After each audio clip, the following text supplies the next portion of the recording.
Nyakora mgajon kamura mintiero stepo kanyo sa berio e wange gino mara ni nyime gido chingi e yo makare du chama ber chentere prero koda ngwendo mara paga chiel higa mara alfaro gi prario koda dek waiko ni mathoth weche mago manyien mag Migago kamukungo wayudo thund weche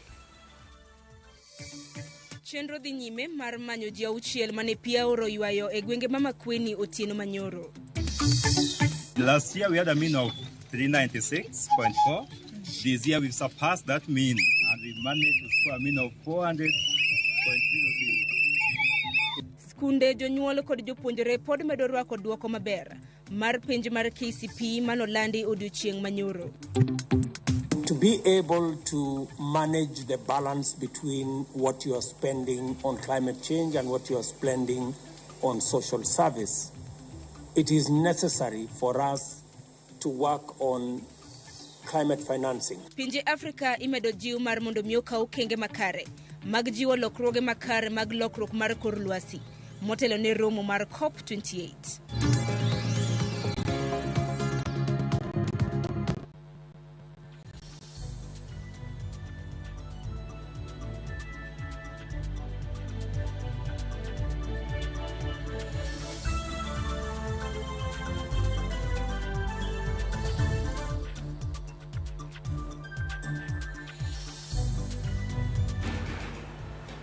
Nyakora mgajuang pani nyalo tudre kodwa ko kalimbui magwa mopogro wabiro ne achiel kachiel ko kalimbui marwa mar Facebook, YouTube kanyakla kod mano mar X yudo wa Ramogi Tv. Tudre koda bende pages maga himbui na mar Facebook kanyakla kod mano mar X yuda gi nying mar Sharon Ngao machiegni. Wachaka nagi duoko mago mag penj mar KCP mabende no chiw odiochieng' manyoro. Mor kod ilo no kwako gwenge mopogro e kaunti ma Siaya. Bang'eny skunde makono timo maber e penj mogik mar klas 8 mano yango odiochieng' manyoro gi jatend Migago mar somo Ezekiel Machogo. Jodak jopuonj kaachiel gi nyithindo bende no yango ikruok makare mabe nagintiere godo mano kotenre kod lai manyien mar somo mar CBC madhi nyime. Alwora mar skul primar mar St. Gloria Nyamonye manitiere sub-county Mabondo ne opong' gi morni mare nyithindo duto mane ondikore timo penj go 27 kuomgi ne oyudo max 400 gi wiye. Maneja mar skulno Dennis Odhiambo kaachiel gi japuonj maduong' Martha Otieno ne oyango duoko go. Giwacho ni kata obedo ni duoko mane oyang nyoro no nyiso dok chien, gin gi mor ni skulno no otimo maber kendo no medo points 4. I'm thanking my parents, my teachers, and the Almighty God for sailing me through this long journey. My dream school is Starry Boys Center, and I am praying and hoping that my hopes may come true. Last year we had a mean of 396.4. This year we've surpassed that mean and we managed to score a mean of 400.00. It was such a wonderful job done with teachers, pupils. It is a well done job. I thank the community, I thank the teachers, I thank the parents who have been with us, consulting every now and then. Mor makamano bende ne wayude skund primar mang'ie manitiere sub-county ma Lego Usonga, kama jodak, jopuonj kod nyithindo ne opong' alwora ma Siaya bang' nyithind skund no 5 yudo max 400 gi wiye. Our best candidate got 413 marks. We have 4 girls with over 400 marks, and our list is 256. We had a total candidature of 57, and all of them have performed well. A school ma St. Mary's of the Angels Nyamonye, nyithinda 5 bende ne oyudo max 400 gi wiye. Patrick Opondo, ma en japuonj maduong' ma skulno noyango ni nyathi mokwongo noyudo max 414 koyango tich matek, riwruok kod winjruok maber manitiere kod jopuonj, jonyuol kod nyithi sikul kaka moko kuom gigo manomiyo gitimo maber. Skul primar ma Atilili manitiere sub-county Mabondo bende ne okodong' chien e nyasi makamagi kendo ne giriwore gi skunde mamoko e pako kang' magichopie mar yudo nyathi achiel mane nigi max 400 mopogore gi higa mokalo magiwacho ni ne ok giyudo. We have 400, one person, a boy, 409. Then we have over 300 we have 65. We have improved. We hope our parents are going to support us next year to better our results again. I'm personally happy because we have beaten the other teachers and English is top with a mean of over 60. And even the children are very happy. Moko kuom jonyuol kata kamano nigi luoro ni lai manyien mar CBC ok bi keto piem makare kind nyithindo mondo jiwgi gitim matek. Nimefurahia na matokeo ya mwaka huu imezidi ya last year. Tunafurahi kabisa. Ile kitu inatufanyisha tunakasirika ni moja tu. Hii ndio mara ya mwisho tutakimbia barabarani tukisherekea. Hiyo tu ndio tunaona mbaya. Kwa sababu tulikuwa tunataka kwenda mpaka tupate mini ya 500. Seche ma skunde pod medo puoyo skunde gi matimo maber kendo gone lai mar somo mar 844 oriti. Ng'eny jopuonj kod nyithindo oyango geno kod ikruok mar gima neno ni lai mar CBC otim makare mondo kony nyithindo. Diana Ulunde, Ramogi TV. Kato bedo ni thoth jopuonjre mag skund Kanani bedo kod songa mar ng'ola. Pod ginyalo timo maber e penj mabende nolandi mano mar KCPE.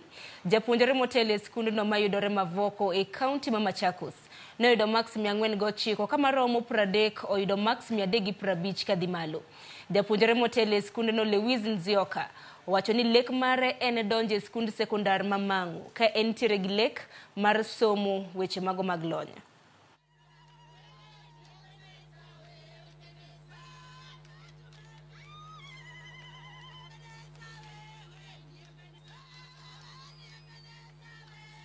I want to take this opportunity to express my gratitude to all my parents, to all who contributed to my success. Yeah, I want to go to Mangu High School. I got 394 marks. I really feel good of getting that. And also I thank my teachers for supporting me very much. I thank also my parents for giving me a lot of support, my relatives. They really believed in me, and that is what made me to score such high marks. My learners did very well. They are disciplined. I'm very happy. I'm one of the happiest teacher in the country because my learners did very well. They didn't disappoint me. Despite the fact that there were many candidates with the special needs, still the school was able to perform because of the commitment of the teachers and the parents. So cooperation is the key thing in performance. Nyakorom gajuan kuwuok Mavoka tiri nyake kaunti ma Trans Nzoia. E seche manyasi mag duoko mar penj mar KCPE dhi nyime kor gwenge ma pachoka. Skunde mantiere kaunti ma Trans Nzoia hinya to mag nyiri noyudo duoko makare. E kaunti ma Trans Nzoia, japuonjre manotimo maber moloyo ne en Bruce Charles Mulama mawuok e skund primar mong'ere kaka St. Anne's Kiminini manoyudo max 421. Skund primar mar jigiwegi mong'ere kaka Pathfinder Academy bende notimo maber e penj makamano. Komachielo jopuonje kaunti no owacho ni gintiere gi kata bed ni gintiere gi achiedh nade mathoth. Kata kamano mago ne okomuno jopuonjre chiwo report makare. Pengine wangepata alama zaidi ya hii ambao wangekuwa kwanza Kenya, lakini kwa sababu ya hizo changamoto. Lakini pia tunashukuru mkurugenzi wetu wa shule aliamua kwamba kwa sababu wazazi hawana hizo nguvu za kulipa karo, akawahurumia akasema wanafunzi wa darasa la 8 waje waketi shule, tusiwatume nyumbani na watie bidii wapate kufaulu masomo yao, na ndivyo tuliweza kufaulu. E kaunti Magarissa morgi ilono kwa skund primar mar Al-Azhar tok jopuonjre abich yudo max 400 kadhi malo. Kata kamano bende jopuonjre manyiri skund no nokawo thuolo mar jopuonjre 3 ma otelo e penjno. Standards Mohamed Shafu mane yudo max 407 nopuoyo jopuonj kod jonyuolne kuom jiwe kinde duto mar mondo miyosom matek. Ridwan Mohamed Abdi nolwe kod max 404 ka Abdullahi Idris noyudo max 402. Jopuonjrego wacho ni gimor gi duoko mana gi yudo kod ting'o malo nying skund no kendo jiwo nyiri wetegi mar mondo miyoti matek. I really want to thank Allah subhanahu wa ta'ala for making me pass my exams. It was a moment that I was waiting for my parents to see that I have scored 407 marks. I really wanted to make my parents and my teachers proud. Sundus was a hardworking girl. She has memorized the Holy Quran while she was 7 years old. And she is also good in madrasa. She is learning. She was leading the class from baby to class 8. So she was hard-working girl and she tried her best. Although I was expecting more than this, but still she has tried her best. We thank Allah. The teachers have worked hard throughout, and I know it's only God who can reward them. As for the students, I am just a proud teacher about them. They have done everything according to the book. And what we are seeing right now has been effort for a very long time. Na tunashukuru walimu wa shule hii kutoka manager mpaka principal na mpaka walimu wote wale wa dini na wale wa shule. Shule hii watoto wanasoma vizuri. Shule dini wako number 1 pia, na shule kabisa hata wanajaribu sana. Kwa kuwa tunataka wazazi wote waseme asante kwa Mwenyezi Mungu na waseme asante. Kapodwani weche motenre kod duoko mano mar penj mar klas 8 manochiwo chieng' manyoro. En skunde mag piny owacho e kaunti ma Nandi ne orienye penj mar KCPE ma higani. Ka japuonjre manotele kaunti no Roy Mooka ne oyudo max 423 kowuok e skund primar ma Kapsabet Highlands. Skund primar ma Bishop Muge Memorial mantiere kar chung'od bura ma Mosop bende notiyo makare ka jopuonjre maromo 89 e skundno ne oyudo max 400 kadhi nyime. Morgi ilo bende nokwako skunde mamoko e kaunti no kaka skund primar ma Cheribisi gi mano mong'ere kaka Roseve maduto nowuoyo penj.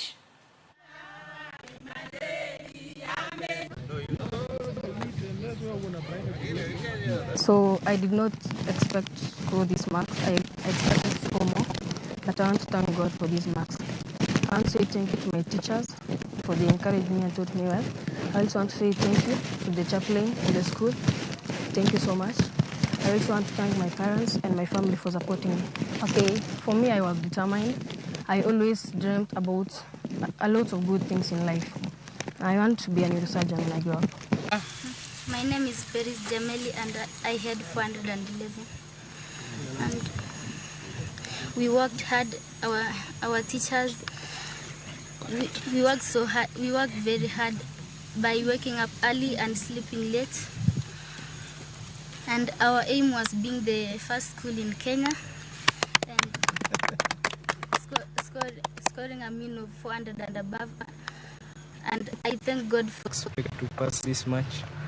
I believe it's because I worked together with my fellow pupils and teachers and believed in God and worked hard and I achieved what I wanted. Koke County Manandi atiri nyake duoko manoneno e County Maturkana. Fuad Abdullahi japuonjre e skund Canopy mabende notele penje County Maturkana. Tokyudo max 419. Jonyuol jopuonjre kod jopuonj nowuok oko mar pako duoko maber mabende ne giyudo. Faud wacho ni en gi geno ni idhi luonge e skund sekondar ma Kapsabet moseleko dhiye ka ogombo bedo laktar e kinde mabiro.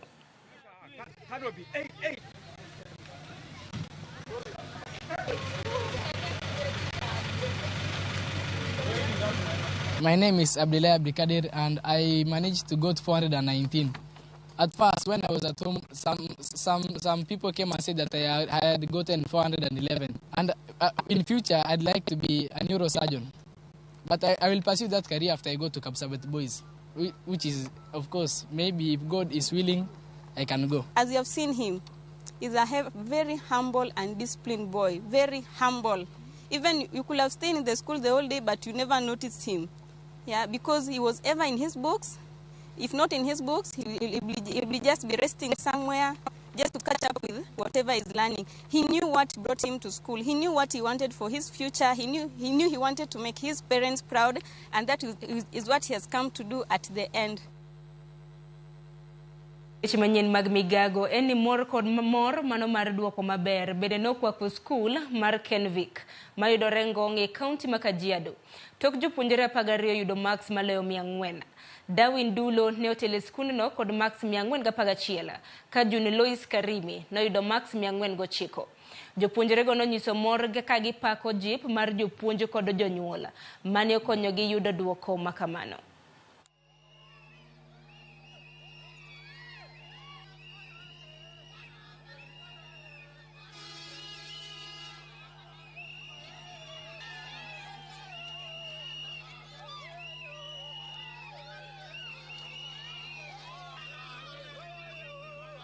I got 411 marks and I'm very happy about that. I did not expect to be the first pupil, but I managed. I want to go to Mangu High, and after that I go to university and I study about architecture and to be a good architect in the future. Nwachako wuoth first term gi nyithindo mopogore in their ability, and kawuono wagather ka celebrate ber mar duoko ma wanwang'o. En gimiwacho gani ka wan kanyakla wan gi teko, omiyo teko mane wan godo omiyo waneno duoko makoro kawuono wa celebrate ni. The good results that you are celebrating today complements the effort put by teachers, parents and the management of this school, and you are proud of our children for this accomplishment, and therefore we congratulate them as they move forward. Let them understand that this is a stepping stone towards their bright future. Performance is okay, but they need to go and work hard in the high school for them to realize their goals in life. Skunde mag jigiwegi bendo kwayo piny owacho mondo kik tengagi e sama icholo jopuonjre skunde sekondar e chenro machakore juma manyien. Jotend moko kuom jotend jopuonje bende mosewuok e kaunti ma Kiambu kod Murang'a wacho ni chenro nyaka lu kaka jopuonjre otimo penj. Omedo ni nyaka jopuonjre motimo maber mowuok e skunde mago mowinjo yud skunde mabende ne giyiero maonge akwede moramora.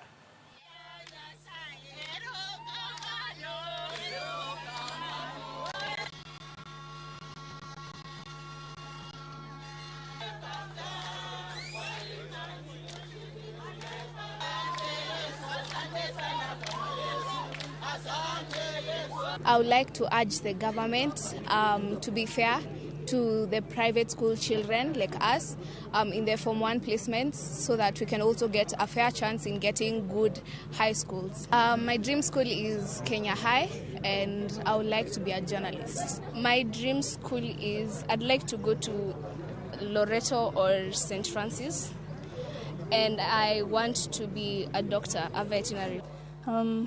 And I am very happy to get the max 391. Even though I expected to score higher, I'm very grateful to all my fellow students, my teachers and my parents. And my dream school is to go to Pangani High, and I pursue to become a pilot in future. Na mara nyingi wanafunzi ambao wamesomea shule za kibinafsi wanakaa kugandamizwa, kunyanyaswa kidogo. Utakuta mwanafunzi ana max 403 na mwingine wa public the same marks, he'll be given a priority to go to first choice, but ours will always be thrown in those other places that maybe they never considered as their first choice. So we just ask the government this time round, being the last examination, why don't we see justice? Yeah, it has never happened, but for the last time let us see that justice has been executed. After all, hawa watoto si watoto wa kibinafsi, na watoto wa umma kama wale wengine. Ne koromga juang dakika ni 20 tok saa 7 marudu chieng'. Aneno ka moko kuom bende oro ote mag puoch gi pak ne jopuonjre ma bende duoko mag gino lando chieng' manyoro mano duoko mano mar klas 8. Kapo kaka oyo matin nasema ni moko kuom ote ma bende nitiere ka.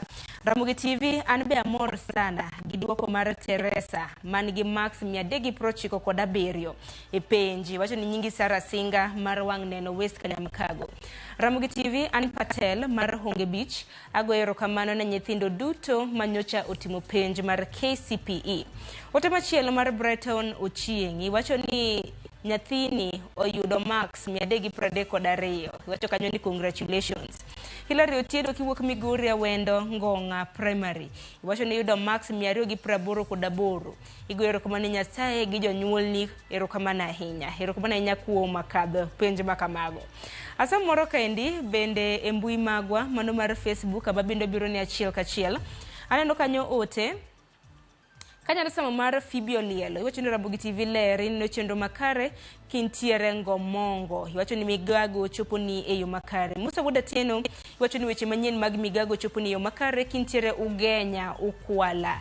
Iwacho ni Inja Pancha Chiela e gwenge mag Ukwala opposite Mama Liz Supermarket. Iwacho ni no chenro e yo makare. Yena mar mon miaka yo matinya kwa Mgajuanga aiko ni mathoth kopogore kata mnagi duoko mago mag penj mabene no chiu odiochieng' manyoro kikidhi mabor.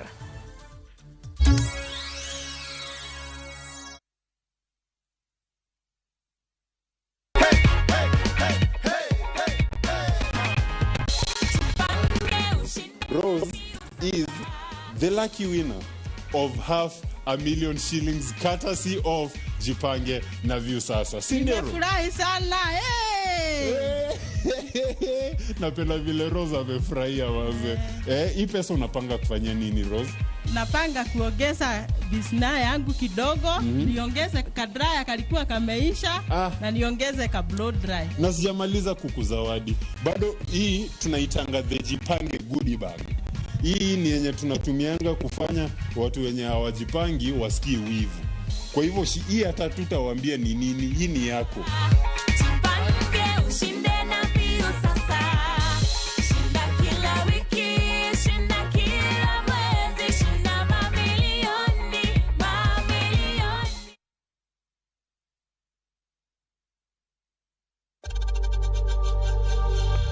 We know times are tough, so save money by buying airtime from M-Pesa to any network with zero transaction fees. Dial *487*2# and get your airtime PAP with zero transaction costs.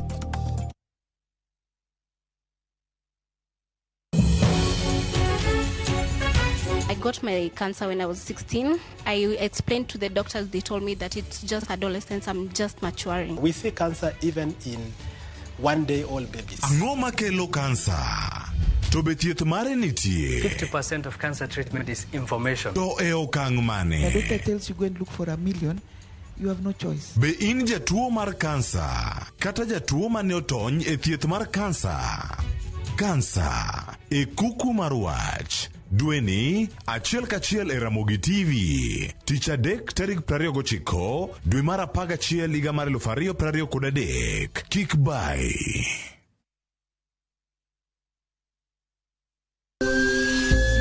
Ikrini wuoth makende mar puonjruok weche thieth kod rito ngima ji. Nitie gik moko mwanyalo timo mondo mi wageng' tuoni. Kochakore karieng'o nyaka kuonde thieth. Kiki muony yath moro amora kapok daktari opuodho. Wabiro wuoyo gi ji e yo mabiro mulo chunyi kendo miyo pachi yawre. Awuoyo about cerebral palsy.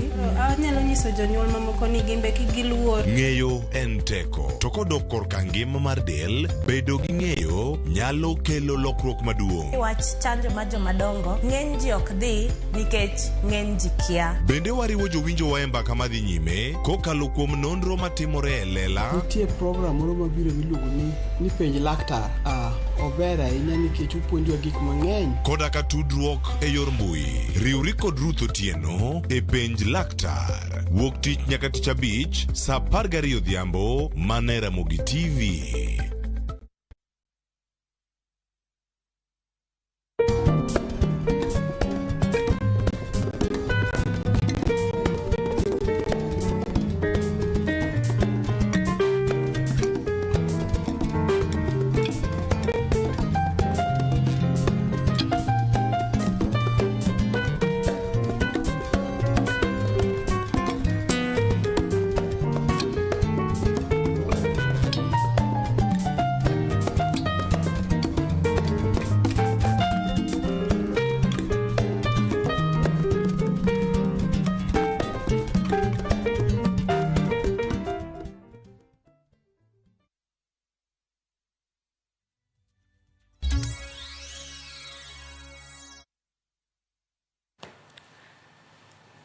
Nyakoro mgajuang dakika ni 25 tok sa mano tok sa abiriyo marudu chieng' machiegni wadhi nyime gi weche manyien mag Migago.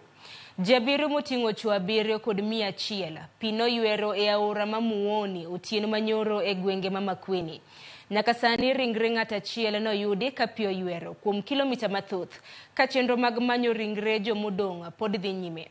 Jodak mag gwenge go kwayo piny owacho mondo loso lalo mabiro konyogi el kalo aorano mapong' kinde makoth chwe.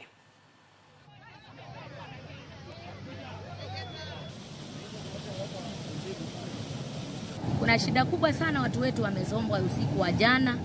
Wameenda watu kama 7, tuna kilio sana kama wamama.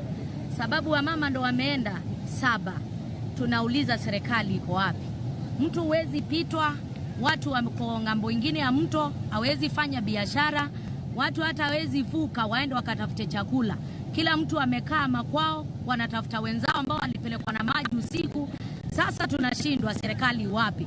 Hapa mahali ukiangalia pande ile kuna wagonjwa wako pale, hawezi kuvuka ngambo hii. Ni kwa sababu ya hii daraja. Hii daraja ni hatari sana kwa watu wetu. Watu walikuwa wanatoka sherehe, walikuwa wanaenda nyumbani. Saa hii hao watu hatuna, wanalia. Watu hao wako hapa wanalia. Watu hao wanahangaika. So serikali tunauliza, sasa sisi ni Wakenya. Mkiangalia hii maji vile iko, mkiangalia mahali vile watu wamesimama kule, kazi zimesimama, kila kitu imesimama. Sasa tunatafuta watu. Mungekuwa mumejenga hii daraja, au watu wetu hawangebebwa. County Matana River medo yudo pek kaluwore kod kodh El Nino makoro oywero thoth gwenge makono. Gavana ma county no Dhadho Godana owacho ni atamalo maduong' mar county no sani nitiere bwo pi koting'o peini makoth osebedo ka ketho. Momiyo giyudo pek mar chiemo mar kony bende bedo negi matek. Owacho ni apaya maduong' mag bombe mag Hola, Bura, Ijara kod Garissa bende sani okethre mok kalre. Mayo miyo jo ohala gi jodak pek ka giywago nok mar chiemo, yedhe e kinde mwandu mamoko mochuno.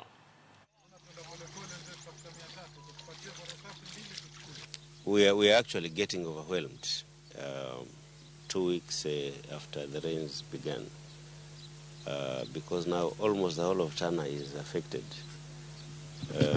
We have a very big population, of course, displaced, so we have so many IDP camps all over. What we are happy a bit that now we received money today. Actually, disbursement has been done today. Around the 10 billion money the government is talking about. What we have gotten as a county is 557 million, which we have to use in the different vote heads, including emergency pay the DRM contractors and the rest of them. What we are now paying for emergency is 32 million. That's what we have in the system. Even if we say we are expanding it, then it means the more we expand, we are exhausting. We cannot be able to react to anything after we exhaust. So probably now up to early December or up to December, we can be able to react to this situation. Barabara zote kuingia Tana River kwa jumla zote saizi hazifikiki. Mlisikia vile nizungumzwa kwamba barabara imekatika, na hofu zaidi ambayo tuko nayo saizi ni kuhusu vyakula kuingia. Na pia we are appealing to the national government na well wishers waje hapa tuungane mikono tuweze kusaidia wale watu ambao wako huko ambao wamehadhirika na mafuriko. Koke County Matana River nyakoro mgajuang atere nyake County ma Migori. Chenro mar kedo kod tuoche ma ikelo kod lile e gwenge mag Dede e sub county ma Awendo. Oyudo jol bang' riwruok mar Proudly Kenyans kelo chenro mar pi ma igero kod omenda maromo siling $1.2 million. Maini tudruok mar riwruogno otimo kotenre kod County ma Migori kod min od jaod bura ma Awendo. George Juma nigi ler mathoth. County ma Migori tiyo kod omenda maro $1 kuom dwe ka dwe e kedo kod tuochego ma ikelo kod lil kawe kod lipot mogol kod migawo mathieth. Bedo ni oganda mathoth e kuonde ma gidakie ok osebedo kod yot e yudo pi maler ma ginyalo tiyo godo e chenro mopogore opogore ma oting'o mano maloko lwedo en achiel kuom gigo eko ma itudo kod tuochego ma ikelo kod lil. 1 million per month, just looking at the 80% that of diseases that are wash related. So for us to really get rid of this, we really need water.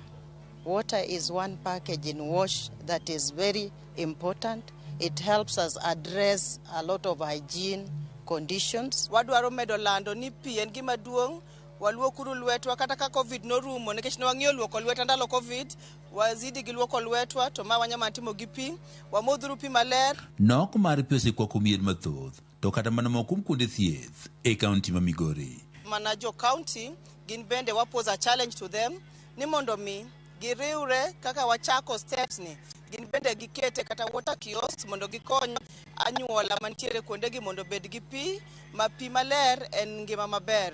Gwenge mag Dede Sub-County ma Wendo en achiel kuom gwengego manok mar pi osebedo koro kwako kinde ka kinde, ka bende kata mana osiptal mar Dede bende osebedo kod nok mar pi.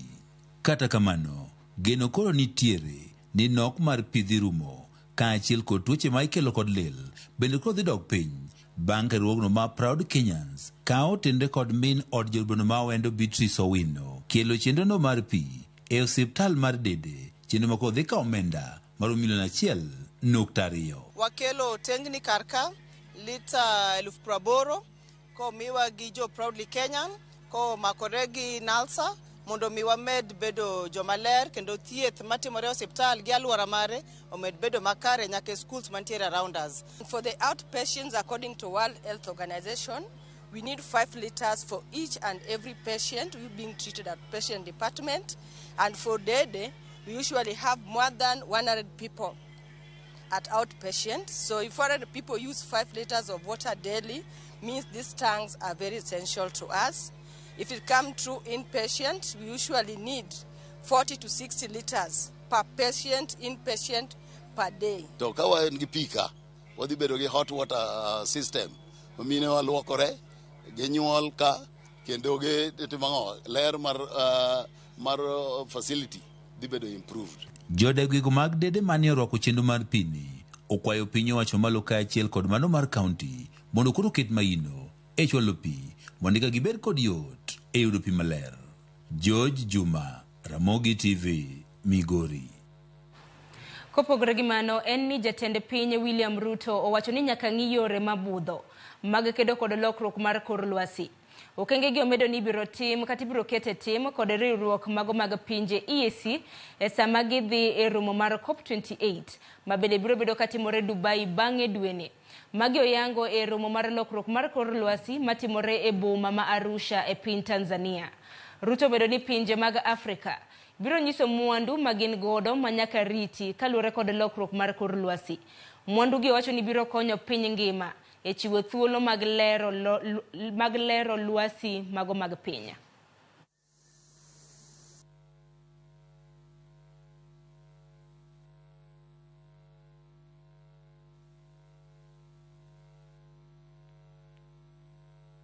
To be able to manage the balance between what you are spending on climate change and what you are spending on social service, it is necessary for us to work on climate financing. How do we reform the international financial architecture that was fashioned before the advent of climate change?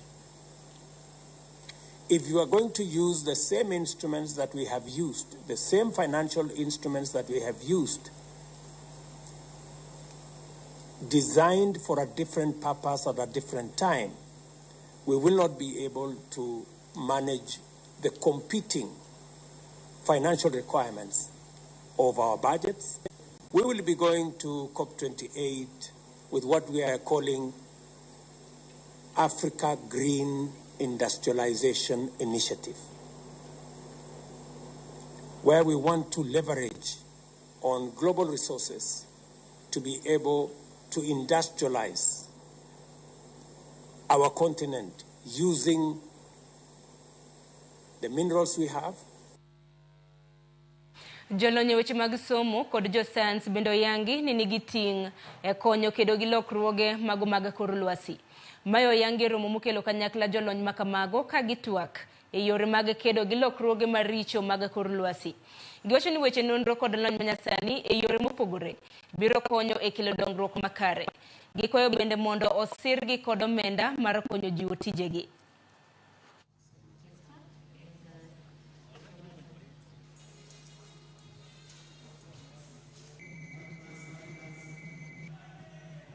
We also realize that a lot of MSMEs do not have sufficient capacity, both financially and also equipment, to actually produce the products. So we actually offer them what is known as incubation services and also common manufacturing facilities, whereby we allow them to come and use our facilities for fixed durations of time. Then they can actually be able to test the market. As they test the market, they can actually gain confidence to ensure that they can actually move out and sell their products in the market. In our relationship with Mount Kenya University, it's very critical. You realize Mount Kenya University, one of the key mandates, first of all, is to teach and also to do research. For us, it's to research and to commercialize. So you can see the pipeline which has to go through the thing. Research, converting the research into innovative ideas, and also commercialization. So we look at this as an auspicious occasion to actually work together with an institution, a prestigious institution like Mount Kenya University, to ensure that the research which comes out of these institutions can actually be converted into commercializable products for the society. Trees are also being used for innovation. You have seen the soap, which the beauty soap that we have produced is from bamboo tree and aloe, and that's just the beginning. And with that one, we are hoping that we can be able to, it has already passed the KEBS test and the KIPI certification, and we as MKU are looking forward to testing the market and see how the market responds, and if the market responds well, we'll definitely put in some investments and give it a kickstart. Jatend jatend piny Kenya Rigathi Gachagua ni limbe e piny Equatorial Guinea e romo mar riwruog pinje Afrika mang'iyo lokruoge e weche mag arita. Gachagua manie limbe no e lo jatend piny William Ruto obiro chiwo twak e mbele jotend pinje 9 kod jokanyo mag riwruog mano mar United Nations. E kind weche mamoko, twagni biro bedo ka mulo lokruoge mag weche mag arita makonyo pinje Afrika kokalo medo jokanyo. Pinje bende biro twak kotenre kod yore mago mag bedo e ong'ala manyime mar keto dwachgi e romoni ka ging'iyo pinje mag Afrika bende obed jokanyo mago mag United Nations Security Council. Pinje ma jokanyo gin kaka America, United Kingdom, France, China, kanyakla kod piny Russia.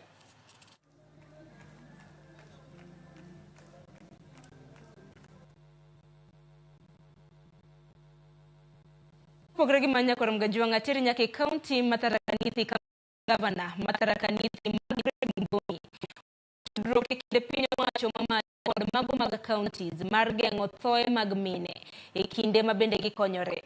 E romo mar jokanyo bwo chenro motis ni mama gijiwo keto kenge e gwenge mago mag konyo mine mapek ahinya duoko chien mine makonyore e udi ma bende osekelo thoe modhuro. Nonro nyiso ni atamalo 95 mag mine konyore e ute ka thieth e atamalo 75 kuomgi dhi e klinik e kinde ma bende gipek. If there is an emergency situation, and you know an emergency situation is a situation which can lead to a complication in the mother or a complication in the baby, they can very easily be ferried or transported from where they are, whether they are at their homes or the lower level of referral, either dispensary, health center, or a level 4, to another area of referral where they can be taken care of. Kwa hiyo mazungumzo tunataka kusaidia wamama wote wale wajawazito wakipatwa na kitu ile wanaona si ya kawaida. For example, vaginal bleeding ama uchungu isiyo ya pengine ya uzazi ama isiyo ya kawaida, wanaweza piga simu na wapate usaidizi mara moja. Kuna watapiga simu na watasaidiwa na our nurses, wale watawatumia gari, tunawaita community emergency drivers, ama ambulances zetu kuwafikisha kwa kliniki ama kurecommend mahali wanaweza pelekwa ndio wasaidike. Kouke kaunti Tharaka Nithi atiri nyake kaunti Kakamega kama jochiwithiethe kaunti Kakamega osemojoda kuom tiyo kod yedhe mag antibiotic ka ok giyudo ler kowuok kuom laktar kata kapok opimgi mokwongo kendo yangi ni onego giti kod yedhno. Kane gilose nyasi mar juma mar chiwo ler ne oganda e wi tiyo kod yedhe mag antibiotic kotelegi kod jakom margi Bernard Wanyama, laktechego wacho ni nitiere achiedhe nade e thiedho kendo gayo tuoche kaluwore kod ng'iyo mar jotuo kuom rem kaluwore kod yore makare e manyo thieth. Wanyama bende okwero tim mar miyo jamni yedhe monego tigodo kuom dhano kende. Jous yath bende okwero kuom uso yedhe ahoyayi ne oganda ma ok omigi chik kowuok kuom laktar. To your family and to the people you love most is this, which we have all forgotten. What is this? Wash your hands. Not only wash your hands properly. Tumepata kwamba wakulima wengi wanachukua ARVs, wanachukua dawa antibiotics, wanapatia kuku, wanapatia ng'ombe, wanapatia nguruwe atindiekue haraka. Dawa ambazo zinatumika kwa binadamu ni zile zinatumika kwa ng'ombe, kwa mbuzi, kwa kondoo, kwa nguruwe na kwa mifugo. Tafadhali wakati unatumia vibaya hizi dawa kwa mifugo na katika ukulima, hivyo ndio unajaribu kuleta hii resistance ambayo tunaongelea leo. Ni kwa sababu unapatia hizi viini uwezo wa kudevelop resistance, na ndiposa mgonjwa anapopata ugonjwa ambao ni pneumonia, inaweza kuwa ni diarrhea, inaweza kuwa ni TB, inaweza kuwa ni ugonjwa aina nyingine ama hata malaria. Wakati anakuja kwa hospitali amezidiwa, ashatumia dawa mingi ama ashakuwa exposed kwa dawa mingi yenye imepatikana kwa mifugo, kwa chakula ambayo tunakula, na wakati sisi tunampatia dawa haifanyi kazi. Familia moro ya mantie karchundubura mabungoma yuagora tichi wuodgi ne ochoch ratiro mare. Kaluwore gi familia no, nyathigi mantiere e klas 11 noyudo midhiero makama e kinde mosebedo kokwayo omenda mar thiedho min-gi manoyudo masira e kinde manintiere tich. Kaluwore ni ne otiyo kaka apisa mar od twech. Magi duto timore e kinde ma medruok mag timbe mag anjao, mago mag rocho ratich nyithindo osebedo ka medre e pachoka. Kaluwore gi achiedh nade mikelo kod pek mar ngima. Mtoto alikuja akaniambia kama analia, mama, kuna mtu amenitendea kitendo mbaya, amenisodomize bila mimi kujua ni kwa nini anafanya namna hiyo. Aliponiambia ananipa pesa katoa, nikamwambia sitaki hizo pesa, ninaenda kumstaki. Basi aliwacha huyo mtu na pesa zake na katoka akilia, akarudi kwa nyumba. Hata mimi nikaunika kama hiyo ndio maisha mtoto anapitia. Kamwambia kaa tu, hata njaa ikiwaua, sababu hapa mahali ninunua si mahali unaweza pata chakula, si shamba. But through that courage, yes, he has even managed to reach in the office of the governor, ambaye mimi ningetetemeka nitaingiaje kwa governor. Kama sio yeye, ni mimi ningekuwa nimeshafariki. I can't do without medicine. Siwezi ongea na wewe, huwa nina turn wild. Sijui ni nini hiyo inanifanya, lakini huwa tu nina become somebody ule uwezi karibia karibu bila dawa. Mimi ningetaka mtu anza katuamshia biashara, wapeleke mamangu hospitali so that tuzapata whereby tunazapata chakula, so that tunatoka kwa ile life ya kuwa bega. Mimi ningependa tu tusaidiwe tu vile tutakuwa tunapata chakula, wenye mamangu anza kuwa napata dawa, nirudi shule, mabrothers zangu pia wasaidiwe hata kama nikirudi shule. Wach malita inya gino marwa ni familia no biro bedo kayudo ratira hinya mano mar wuodgi.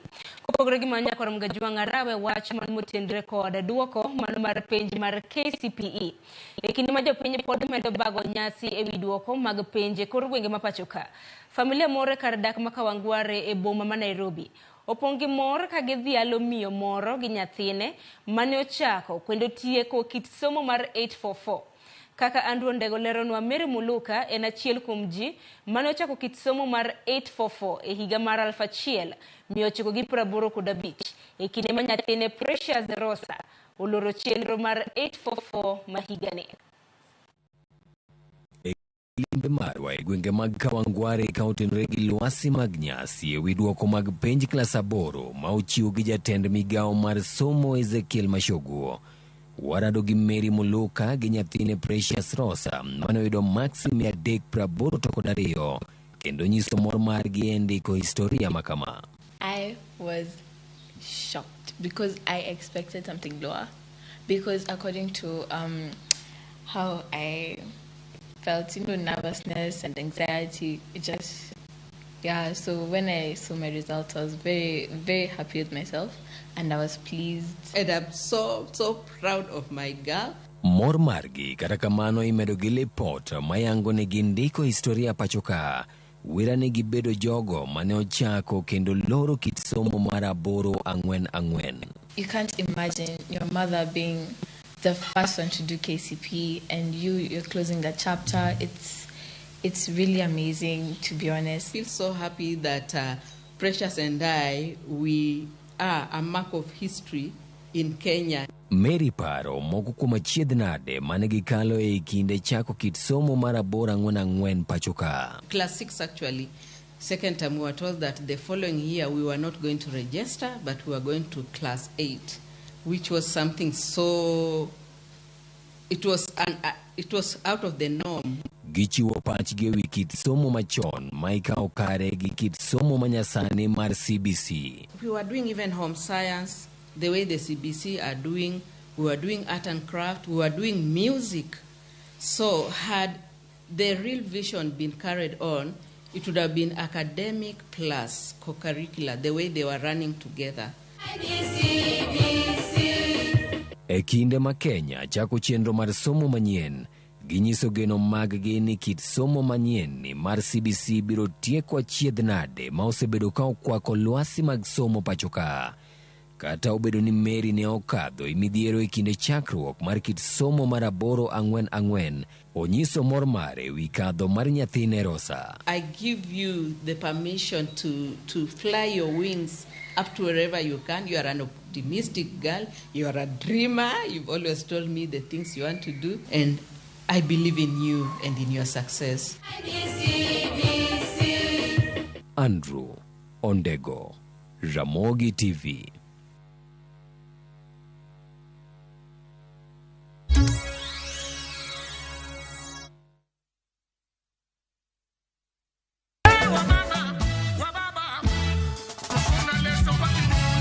Siaya County untie tarik 2 dwe mar 12.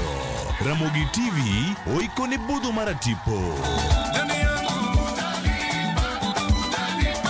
Tiedero biro bedo gi rumba mokue kowuok Little Gem Resort. Manidudi wabo bedo gi jothumbe kaka Lesasa Joka. Don't miss to enjoy rumba with Lesasa Joka Bilenge Music International. Karibu sana. Koda Doyo Afrique. Kagimi rumba at room temperature. Chakre saparo diambo. Ninja the Entertainer, Stella Brenda, kod DJ Smollett. Bebiro bedo kanyo. Happy birthday Ramogi TV. Wanere.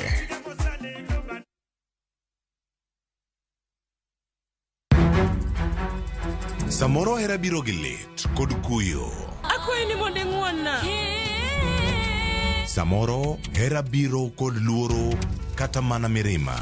Ketoga singo mag mriambo kende. We ang'isi adier Sarabjit Singi. Hango na gimoro amora ka. To pende ni wacho miriambo. To samoro hera fwenyore kuom nyathi matin maonge ketho. Jogi paro ni pifo param ofua ahinya. To paronwa ni ok rach hero ng'ato kendo. Ok wachak wadhaw kendo. Mokwongo param dwaro ranyisi mar adier. Joot rito kendo joot nyalo kelo lit. Kaka nene chal ni podi iyo wang' koda. Dibed ni in podi paro gima an natimoni. Kata kamano, joot pod gin joot. sar punch ji. Dawe an mandi kuongo tugo. Asewacho ni ane madhi kuongo tugo. Choti Sardani. Wuok tich nyaka ngeso saa 2:15 otieno. Mana Ramogi TV.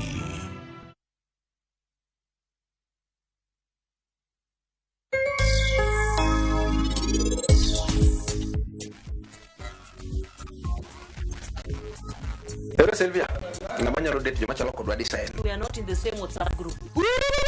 Mago wifu. Pokiduoka.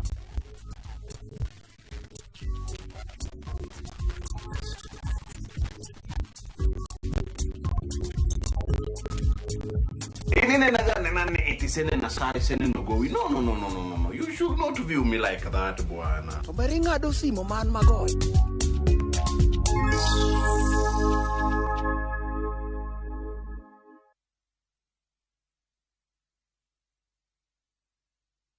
Next on Shambala Wanyama. Amjapanda ndege kwa sababu hamkunywi water. You live a sad, pathetic life. Between food and tithe, which is more essential. Hana, what your husband did is illegal. The bishops are ganging up against you. Sisi sio kama serikali. Mungu aongezangi ushuru. Shambala Wanyama. New episodes available every Saturday, only on Viusasa.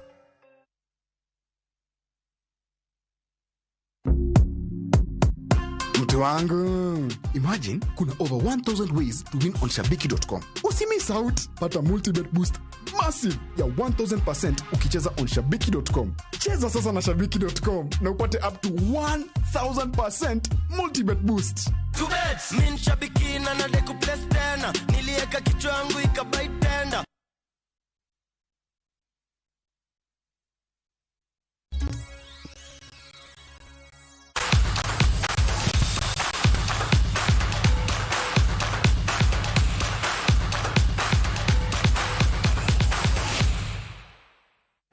Nyakorom gajonka muromuro mintiere machiegni e mesawa mar weche mag tuke.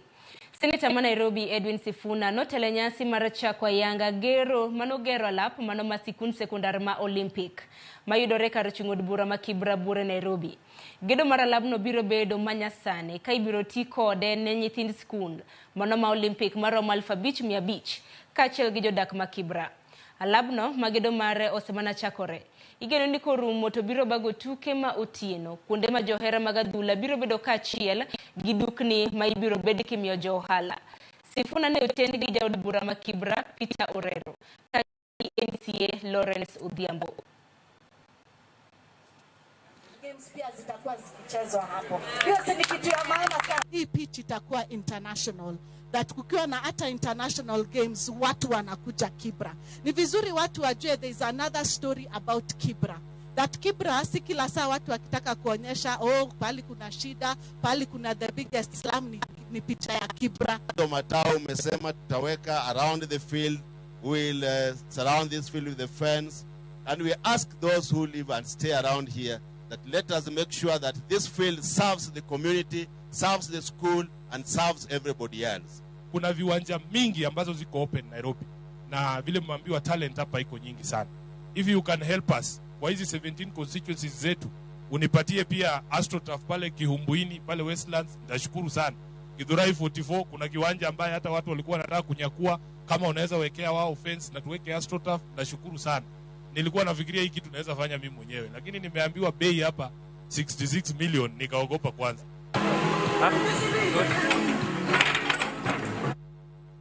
Speaker Marod Bura Mamalo Moses Wetangula ginya wadgi ma Senate Amason Kingi biro bedo moko kuom welo modhial e finals mag tuke mag Chesank Super Cup mibiro bagi odiochieng' makiny e alap ma Kitale Polytechnic County ma Trans Nzoia.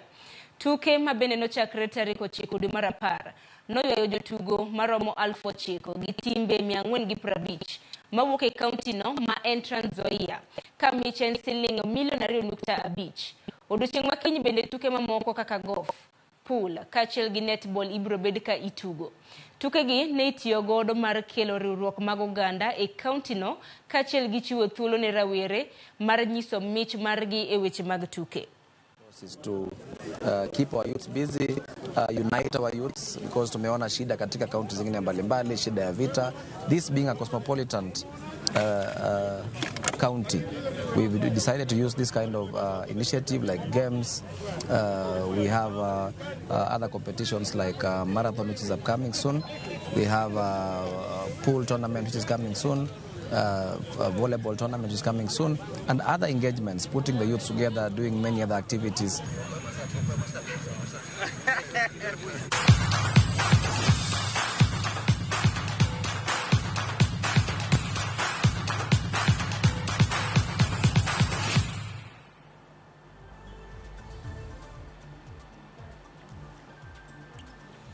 Nyakorom gajuang dakiken prabich kod abich tok sa biro mar odiochiengi kanyo bende makelo wa giko mar weche magwa manyien mag Migago ma bende nwaloso ni odiochieng makawuono. Kapok atieko chenro makama, asema namoko kuom ote mage chagila magwa magote machoka rede ka uchiel nono. Ano kathoth bende oro puoch gi pak ne jopuonjre ma bende noyudo duoko maggi mago mag KCPE odiochieng manyoro. Aneno mana ka moko bende oro na nyaka index number nyaka kaka na gitimo. Ataka nyogi ote mar Elvis Odhiambo iwacho neno news e makare kintiere e gwenge mago mag Garissa. Steve Bati iwacho ni intiere gwenge mag iwacho ni intiere e gwenge mago mago yugi seno chenro yo makare. Ramogi TV ler puoch gi pak ne nyithindo mago mag Good Hope Academy, Minyere Primary kod Otange duto mago mag Kanyikela Ward. Iwacho ni puoch gi pak kuom tiyo makare. Asomo ote machiel ma bende biro nwa achiel kachiela bende kokalela imagwa mag ote machuok. Kasomo kanyo Millicent Ochiel iwacho nendo chenro kuiwuok bodi. Bente Charles intiere ka Migago chupuni yo makare. Bari Seme Japiano iwacho nendo chenro kintiere county ma Kisumu kintiere gi minodi kanyo Natasha Mama Junior, Wendy, Kanyakla kod Brila.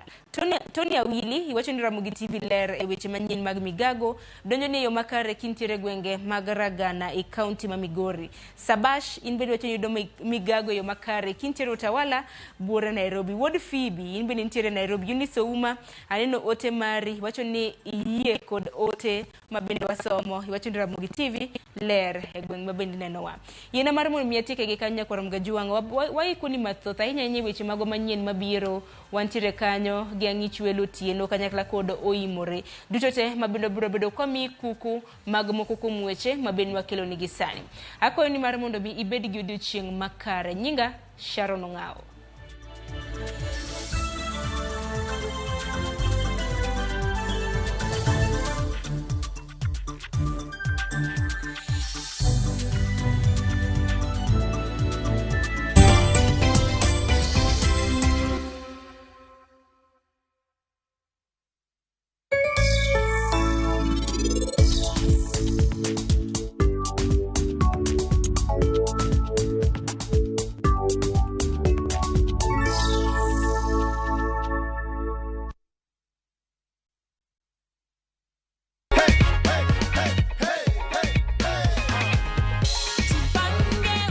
Rose is the lucky winner of $500,000 shillings courtesy of Jipange na View Sasa. Nimefurahi sana. Napenda vile Rose amefurahia waze. Hii pesa unapanga kufanya nini Rose? Napanga kuongeza bisna yangu kidogo, niongeze kadraya kalikuwa kameisha na niongeze ka blow dry. Na sijamaliza kukuzawadi. Bado hii tunaitanga the Jipange goodie bag. Hii ni yenye tunatumianga kufanya watu wenye hawajipangi wasikie wivu. Kwa hivyo hii hata tutawaambia ni nini, hii ni yako. Jipange ushinde na View Sasa. Shinda kila wiki, shinda kila mwezi, shinda mamilioni, mamilioni. And the sun shall not meet us by day, nor the moon by night, nor the pestilence that lurk in dark places. And when the wicked Babylon come upon we to eat our flesh, they stumble and fall. For the conquering land of the tribe of Judah shall deal with them keys. For our light is in the laws of his imperial majesty, Lord of lords, King of kings, Jah Rastafari. the creator of Zion and R. Dial *811*271# to get Rasta Prayer. Book your festive holiday Navview Travel. 3 days Masai Mara from 15,000 Kenya shillings. 3 days Amboseli, Samburu, Saba from 30,000 Kenya shillings. Coast Self-Drive from 14,000 Kenya shillings. 5 days Coast SGR from 45,000 shillings. 5 days Coast Flying from 72,000 shillings. 5 days Dubai from 800 USD. 5 days Zanzibar from 940 USD. 5 days Thailand from 1,550 USD. 8 days Singapore and Malaysia from 2,450 USD. Book a group and travel free. Call 0703-254-254 or book online www.viewtravel.com.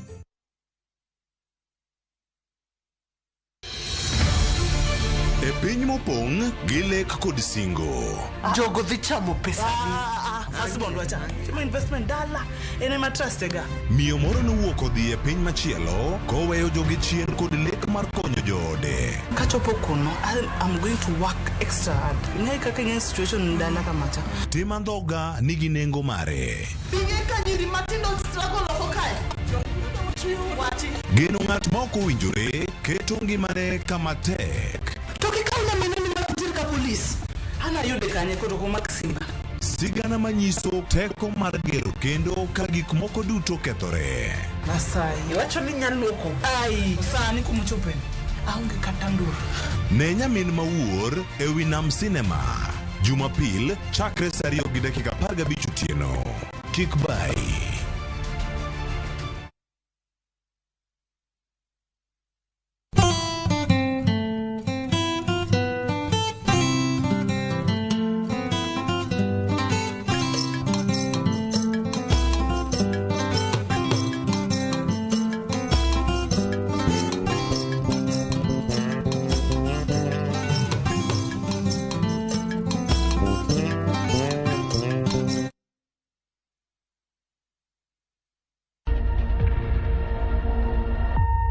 Obed paw siasa, ohala, telo, thieth, jiwo ratich oganda, kata mana somo.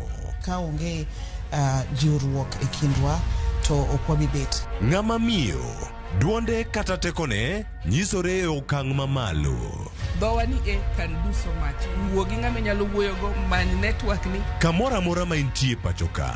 Mine osekelo dongruok mathoth e pewe magimako, kendo lony margi kelo lokruok mathoth. Asementa ji moromo kendo I'm very proud of that. Winj lony, jip kod puonj magichiwo. Gimoro amora midwa timo tim gi tekoni te gi chunyi te nikech mano kende e yo minyalo dongori godo motegno. Ngeso ka ngeso e chenro mar Mine Wacho kod Jaelieta.